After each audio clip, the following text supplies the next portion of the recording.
So you may have noticed, Liam, while watching these episodes, that there were only 2 episodes of Impact. I did notice that. That is because TNA's 52-week television deal with Fox Sports Net expired with the May 27th edition of Impact. And that's it, we're done. No more. See ya! Technically with the May 28th replay PW Torch, actually. Knocking TNA off TV until the Slammiversary pay-per-view. So they had 2 TVs coming out of Hard Justice, which we'll talk about in depth in a minute, but in which they loaded up to build that pay-per-view. They basically did the entire month in 2 TVs, which made one of the TVs really good, and one of them pretty good. Yeah, they should do it every time. Just 2 TV pay-per-view cycle. Just load those babies up with all the pay-per-view programs you can get into them. Yeah, that would rule. And then fill out the rest of the card with random X Division matches featuring returning talent that people like. You think you would run out eventually. There's a lot of good X Division guys. Yeah, but when you're doing 24 pay-per-views a year. Well, they do 12, but... That's what I'm saying, though.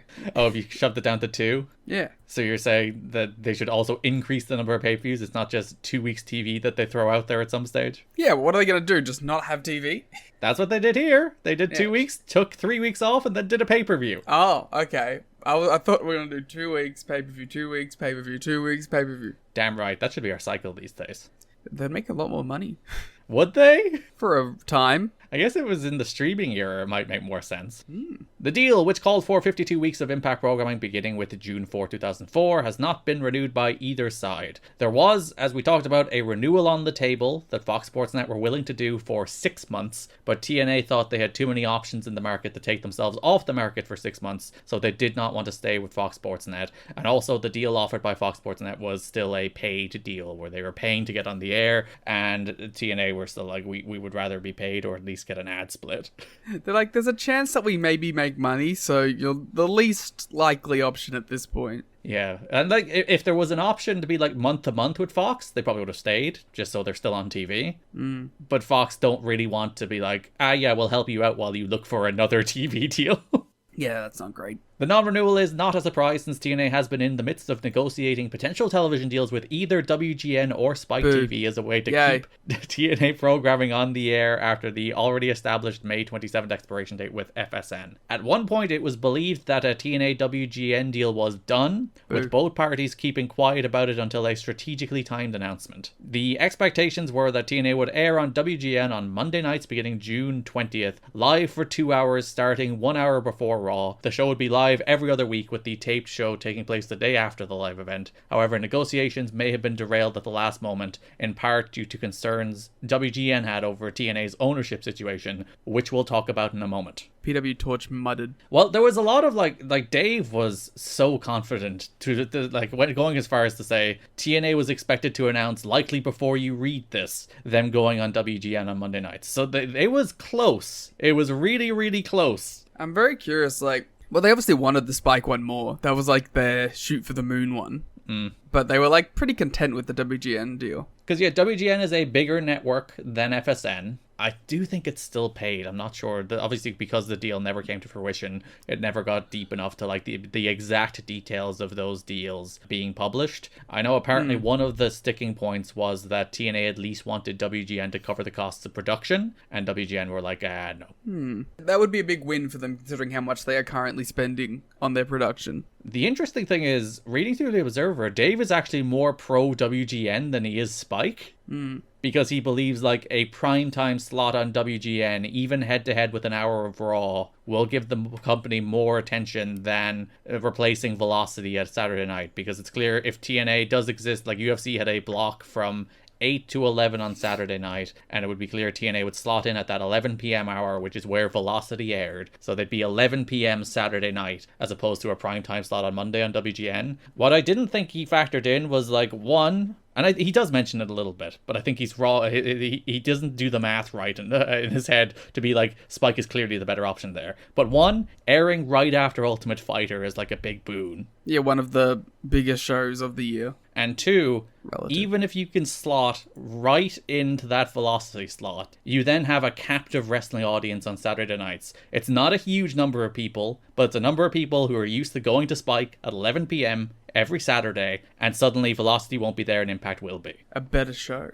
Yeah, clearly. And apparently, like, Velocity does a 0.5 for WWE in that slot, and TNA does like 0.2s, 0.3s on FSN. So the thought is, like, Spike is a much better network than FSN is with better penetration. I think it has like 30 million more homes than FSN does at this stage. So if you drop TNA on that much better network, even in a not particularly great time slot, it should at least be able to match the Velocity numbers. And I think that's probably the argument TNA ultimately ended up making, where it's like, look, we're much cheaper than WWE, and also you can drop us there and we'll at least do Velocity numbers. That's the worst case scenario, that we'll at least do Velocity numbers. And if it goes better from there, it goes better from there. And I think that's ultimately the argument that I'm winning. And I'd imagine part of the reason that they did end up dropping out of negotiations with WGN in favor of Spike is because those Spike deal negotiations probably went at least further along. That they're like, listen, we want the Spike deal more than we want WGN. And I also think there's a lot of potential behind, like, replays of the show on Spike as well. It's like, yeah, and then we'll chuck whatever episode of Impact on a random Tuesday or some shit, and it's like, that's also going to be a lot more beneficial as well, because, like, these big networks, they always have content that they need outside of their peak hours. So if you can get your show on one of their shows that may not be at a great time, you're probably going to get a couple other replays of your show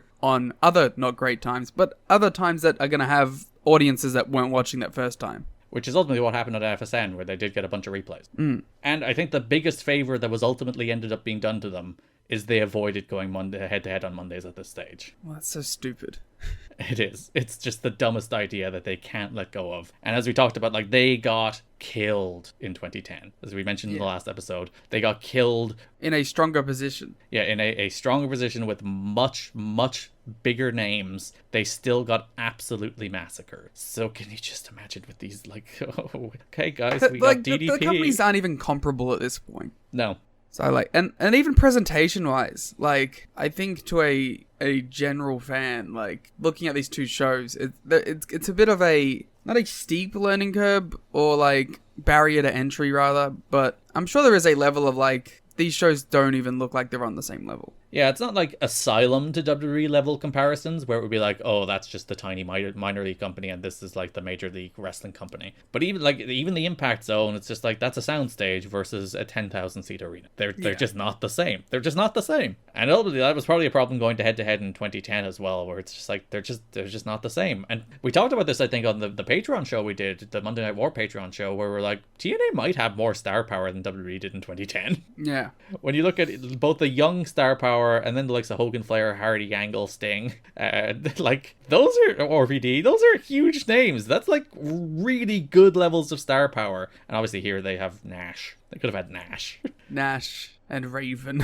They already ousted DDP last month, so they don't even have him anymore. And Nash isn't even on TV. Oh, because he's off shooting movies. So they did announce the future of the TNA programming on Slammiversary, so you might be asking, well, they don't have a TV deal right now. It's a good thought to have if you're thinking that at the moment. That at the moment, while the negotiations have fallen through with WGN, and they don't really want to be on FSN anymore, even though FSN is still open, like, that's an option on the table. If all else falls through, FSN, they could go back there. TNA and FSN have a deal that if they are both 40 years old and neither of them are married, they'll get together again.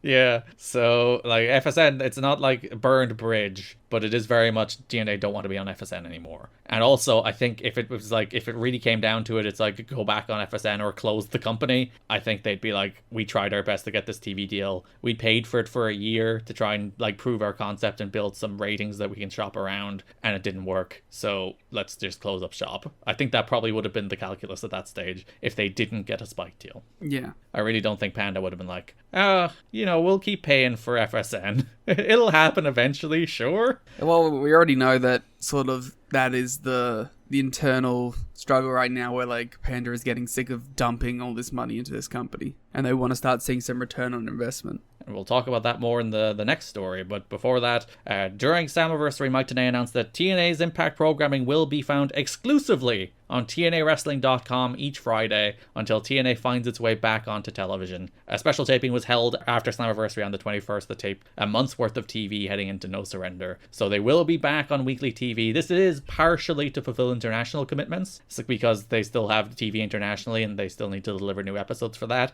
They'll air a little on syndication on I think Sun Sports is the network they'll still air Impact on in a little bit. But the primary destination for Impact in the year 2005 was going going to the website where they taught you how to download BitTorrent, where you Nice. download the episode of Impact. This is the 2005 Honor Club. I was looking at an archived version of the website where it has that little descriptor, that little, you go here, you click this link, and then you download, I can't remember, was it uTorrent or BitTorrent? It was one or the other. And then you can download the episode of Impact and watch it. And like the download link is actually still active. You can like find the download link, but there's no like seeders or anything, so you can't actually download the episode.